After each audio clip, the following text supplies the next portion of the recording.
sizman biz Ubay ibn Adi roziyallohu anhu nomlariga atalgan bir masjidda o'tiribmiz. Bu joyda ulug' sahobiy kirom Ubay ibn Adi roziyallohu anhu shahid bo'lgan joy.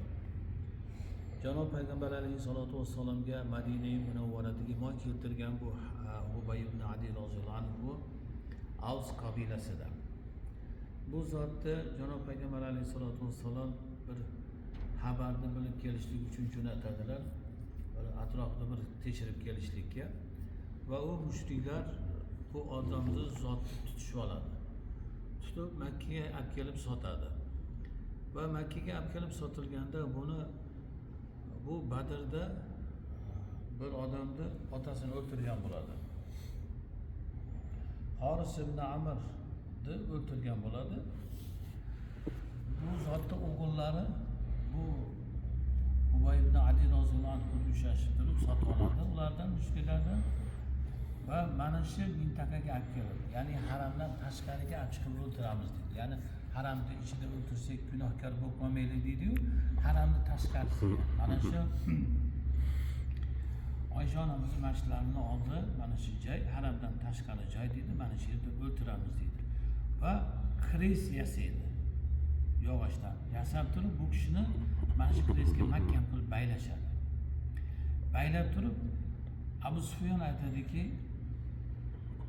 hamma odamlar bu mushriklar deydi. Ya'ni nayzatga hammasi bu narsalar oladi. Nayzalar bilan bu kishini shahodat qilishlik uchun tayinlanib turishadi. Ubay ibn Adi roziyallohu anhu aytadilarki, 2 rakat namoz o'qiganay bo'lmasa. Mayli deydi. Bu kishi 2 rakat namoz o'qidi. 2 rakat namoz o'qib bo'lgandan keyin aytadilarki, agarda o'qiyapti demaganinglarda yana uzoqroq o'qirdim deydi. Mana shu Ubay ibn Adi roziyallohu anhu sunnatlari har bir odamning boshiga bir o'lim kelganda 2 rakat namoz o'qib qo'yishlik shu kishidan sunnat qo'ygan. Va u kishini masjidda shahid qilishadi. U odam o'layotganda duo qiladi. Ey Parvardigorim, bularni adadini kamaytirgin deb. Ey Parvardigorim, mushriklarning adadini kamaytirgin deb duo qilib, yana qattiq duo qilayotganda Abu Sufyon qo'rqib ketib turib, yuragiga bir nayza urib turib o'ldirib qo'yadi. Va bu odam o'layotganda yana bir duo qiladi. Ey Parvardigorim, meni shahodatimni Rasulullohga yetkazib qo'ygin deb. Va bu kishini shahodatini Rasululloh yetkazadi va janob payg'ambar alayhissalatu vassalom sahobalarni yig'ib turib, kim jasadini olib keladi? Zubayr ibn Avvom roziyallohu anhu aytadilar, men olib kelaman ya Rasululloh deydi va ikkita sahoba bilan yo'lga chiqib kelishadi.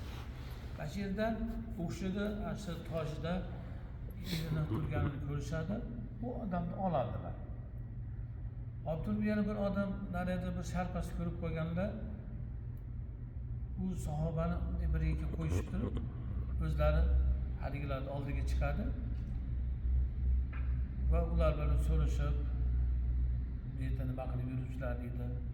O'zimiz yuribmiz, o'zimiz ishlarimiz bilan deydi. Hali mushriklar ketgandan keyin sahobani jasadini olamiz deb qarasa yo'q bo'ladi. Ya'ni bu kishini Alloh taolo o'zi dafn qilib qo'ygan. Mana shu Tanaim yerlariga. Qayeriga dafn qilgan Alloh taolo hech kim bilmaydi. Alloh taolo dafn qilgan sahoba bu Ubay ibn Adi roziyallohu anhu. Mana shu yerda shahodat topganlar.